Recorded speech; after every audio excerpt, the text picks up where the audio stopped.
Gaurav reflected on this as he said, "It's true, isn't it, that everybody has a path set out for them, but there may be so many difficulties on the way.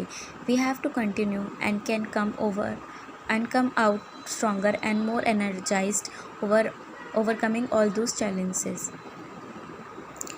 तो सौरभ कहता है कि देखो, life में सब लोग अपना path decide करते हैं कि उन्हें क्या करना है क्या नहीं। लेकिन क्या होता है कि किसी को नहीं पता क्या डिफ़िकल्टी आए, लेकिन हमें फिर भी उन डिफ़िकल्टीज़ को हराते हुए हमें आगे बढ़ना चाहिए, और ताकि स्ट्रॉन्ग रहकर और उन डिफ़िकल्टीज़ के साथ ओवरकम करना चाहिए। ये चैलेंज है जो हमें पूरा करना चाहिए लाइफ में। We have only to observe nature and we find so many answers to question that make us, added अभिनव। तो अभिनव कहता है कि हम यहाँ पे नेचर को ऑब्ज़र्व करने आए हैं, और नेचर को ऑब्ज़र्व करने से हमें कितने सारे आंसर्स मिल गए क्वेश्चन के, जो कि हमें डेली लाइफ में बहुत परेशान करते हैं। जैसे कि हमने देखा कि हमें कोई भी डिफ़िकल्टी से मुँह नहीं मोड़ना चाहिए, हमें हमेशा स्ट्रॉन्ग रहना चाहिए और उन चैलेंजेस को एक्सेप्ट करना चाहिए। Abhinav and Saurav just walk along the banks of the stream, enjoying the peaceful sound of birds chirping, the wind blowing, the rustling leaves, the water falling, the flowing water, and even so many other sounds of the forest. What seemed like silence was now becoming alive with so many sounds that they were becoming aware of. तो जो सौरभ और अभिनव है, देखते हैं मतलब stream की side में walk करते हुए क्या एंजॉय करते हैं, और साउंड्स को, जैसे कि बर्ड की आवाज़ों को, चिड़िया की आवाज़ों को, जो हवा बह रही है उसको, और जो सूखे पत्ते हैं उन पे चलने में जो आवाज़ आती है, या फिर जो पानी बह रहा है, तो और भी फॉरेस्ट की बहुत सारी आवाज़ों को एंजॉय करते हैं। पहले उन्हें लगता था फॉरेस्ट बहुत साइलेंस होता है, लेकिन ये सब आवाज़ें सुनने के बाद उन्हें बहुत कुछ नया जानने को मिलता है। Abhinav suggested, "Let us sit down on the rock. We can wade through the water where it is shallow. It is the coolest spot in the whole grove." They stepped into the cool water with a soft mound of earth and pebbles under their feet. They walked gingerly till they reached the round rocks and perched themselves atop. The view was magnificent. One of the side, the water seemed to be gushing towards them, and turning to the other side, they felt as if they were moving along with the stream. Little fish seemed to be circling round the base of the rock. A family of frogs was hopping in and out of the water. The scene was teeming with life, so much to see and so much to feel. Abhinav suggest करता है, हम क्या करते हैं, let us sit down on the rock पे बैठ जाते हैं। We can wade through the water where it is shallow, और हम वहाँ पे उतर सकते हैं पानी में जहाँ की पानी कम गहरा हो। It is the coolest spot in the whole grove, मतलब ये फॉरेस्ट की सबसे अच्छी प्लेस है, सबसे ठंडी। They stepped into the cool water with a soft mount of earth and pebbles under their feet. तो वो क्या करते हैं कि पानी में उतर जाते हैं, बट कहाँ उतरते हैं, जहाँ पे कम गहरा होता है और थोड़े बहुत पत्थर होते हैं। They walked gingerly till they reached the rounded rocks and perched themselves atop. तो वो क्या करते हैं, धीरे धीरे वॉक करते हैं, बहुत ही gingerly मतलब कि केयरफुली, बहुत ही केयरफुली वॉक करते हैं तब तक जब तक वो राउंडेड रॉक्स के पास नहीं पहुंच जाते, जहाँ पे उन्हें ऊपर चढ़ के उसे बैठना है। They viewed the view was magnificent, जो वहाँ का व्यू था बहुत ही सुंदर था। On the top on the one side, एक side, the water seem to be gushing towards them, एक तरफ ऐसा लग रहा था कि पानी उनके तरफ आ रहा है, and turning to the other side, और दूसरी तरफ देखते हैं, they felt as if they were moving along with the stream, और दूसरी तरफ देखते हैं कि उन्हें ऐसा लगता है कि हम पानी के साथ साथ जा रहे हैं। Little fish seem to be circling around the base of the rock, और जिस रॉक पे वो बैठे थे उसके आसपास मछलियाँ भी थी जो कि उनके पत्थरों के चक्कर लगा रही थी।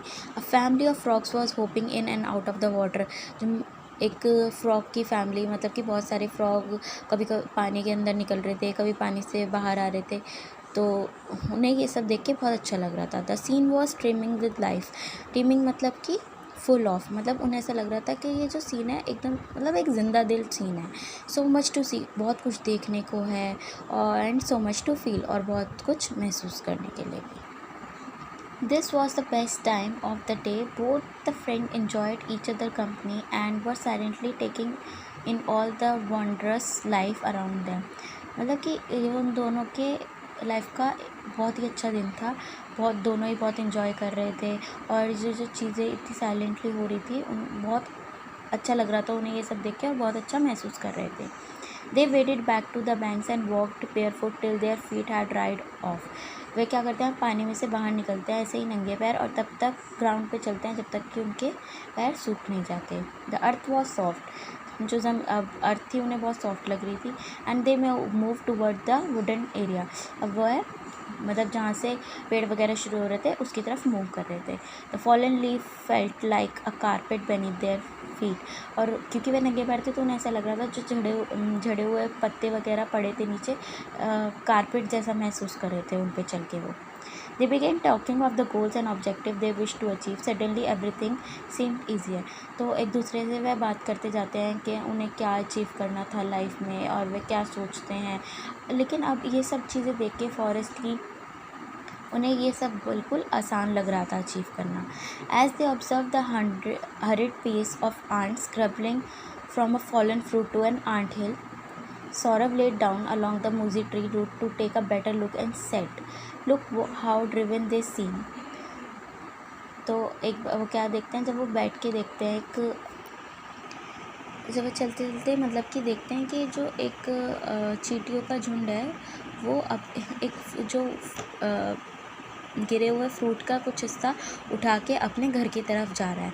तो सौरभ यह सब देखने के लिए वहीं पे बैठ जाता है, मतलब कोई एक वहीं पे गीले थोड़ी सी ग्राउंड होता है ट्री के नीचे, वहीं बैठ जाता है ताकि वह उन्हें और अच्छे से देख सके, और कहता है look how driven by them, how driven they seem, मतलब कहता है कि उन्हें कितना वह ये सब मतलब उन्हें कितना कि वह ये सब आंट जो है अपने ऊपर ये फ्रूट वगैरह कैरी कर रही हैं, ये देख के उसे बहुत अच्छा लगा। अभिनव भी बैठ जाता है उसके साथ। Lying down seemed like a good idea to him, मतलब अभिनव भी उसे सौरभ को ज्वाइन कर लेता है और उसे भी अच्छा लगता है वो आंट जो देखना, क्योंकि वो इस तरीके से जा रही थी। As they looked at the ant, जैसे वो आंट की तरफ देखते हैं, they got a clear sight of them in the shaft of sunlight that stream through the dense canopy. वे क्या देखते हैं कि they got a clear sight of them, मतलब कि उन्हें बहुत ही साफ साफ दिखने लगता है। In the shaft of the sunlight that stream through the dense canopy, ये जो कैनोपी बनी हुई है मतलब कि आंट हिली जाए इस पे जब सनलाइट पड़ती है तो उन्हें साफ साफ दिखने लगता है कि चींटियाँ कहाँ जा रही हैं। The ant moved in a single file मतलब कि लाइन, एक सिंगल लाइन में ये आंट मूव कर रही हैं, each carrying tiny bits of food, और छोटा छोटा खाना लेके। सो बिजी देवर, कितनी बिजी दिख रही हैं। Totally undisturbed by the two onlookers who were peering so closely, मतलब वो उन्हें आंट को नहीं पता चल रहा कि उन्हें कोई देख रहा है या नहीं, वो उन्हें कोई मतलब नहीं है, वो रिगार्डलेस के उन्हें कोई देख रहा है, वह अपने होम की तरफ चलती जाती हैं। Tomorrow when I will walk up to go to the work I will remember these industrious little fellows, said Saurabh बोलता है कल जब मैं उठकर अपने काम पर जाऊंगा तो मैं भी इन्हें याद करूंगा। And Abhinav noted his head in agreement and said, Abhinav भी यही कहता है कि अभिनव भी उसकी बात के साथ सहमत होता है और कहता है and that tough task makers of your will also get smoothened in time like the rock in the stream। अभिनव भी सौरभ की बात पे एग्री करता है और कहता है कि शायद तुम्हारा जो टास्क मास्टर मतलब कि बॉस है वो भी सॉफ्ट हो जाए जैसे कि वह पत्थर स्मूथ हुए थे उस पानी की धारा से। The setting sun had painted the sky in hues of pink and purple। अब जब शाम होने वाली थी मतलब सूरज ढल रहा था तो जो स्काई था वो पिंक और पर्पल लगने लगा था। The two friend sat down to wear their shoes, और दोनों अपने शूज़ पहनने के लिए बैठ गए थे। They felt completely refreshed and as they headed back toward the city, मतलब अब उन्हें बहुत ही रिफ़्रेश महसूस हो रहा था और अब वह सिटी की तरफ जाने के लिए तैयार थे। They eagerly waited for the next day to come, वह अगले दिन के लिए बहुत मतलब एक्साइटेड थे। It is no longer seem boring to them. अब उन्हें पुरानी जो सिटी लाइफ थी अपनी बोरिंग नहीं लग रही थी। They had learn so much from the forest, क्योंकि उन्होंने फॉरेस्ट से बहुत कुछ सीखा था। And yes they would come back again to explore the forest and its ever so many amazing gift. लेकिन वह ये सोचते हैं कि वह दोबारा आएंगे और भी ज़्यादा चीज़ें देखेंगे, क्योंकि यहाँ पे नेचर की बहुत सारे गिफ्ट्स होते हैं। ये चैप्टर होता है कंप्लीट।